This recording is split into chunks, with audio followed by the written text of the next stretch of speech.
من بدبخت پیر پسر شدم، هیچ کی زنم نمیشه. آیا شما عزیزان در من ایرادی میبینید؟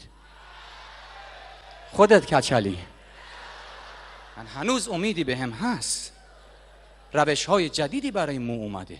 چند تا دارو رو با هم دکترها قاطی میکنن توف میزنن رو سر خودش مادر میاد. یه دارویی من مصرف کردم، دکتری به من داد، خدا خیرش بده ازش نگذره، من خوردم موهای گوشام در اومد، شبیه گربه ها شدم. من خواهش میکنم، میدونید من تنها نیست، آقایون دنبال موان. 70% عمر خانم هام صرف این میشه که دنبال دکتر خوب بگردن برای اینکه جوون بشن. نمیدونم علت چیه. قانون 21 نیوتن میگه که عشق و علاقه مرد نسبت به زن نه کم میشه و نه از بین میره، بلکه از زنی به زن دیگه منتقل میشه.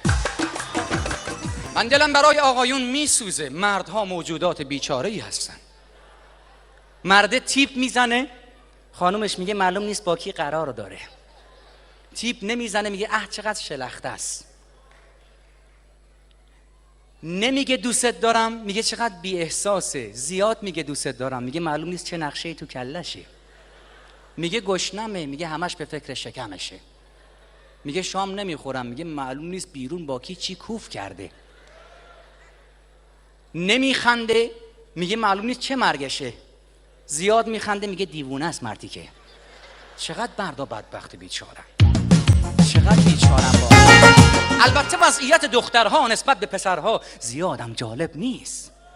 دختر تا زمانی که خونه باباست، پدر با یک ادبیات خاصی بهش میگه دختر غلط کردی، بذار شوهر کنی، بری خونه شوهرت، اونجا هر غلطی دلت خواست بکن.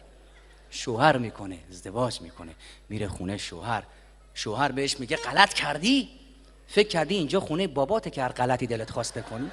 این بالاخره کجا غلط کنه؟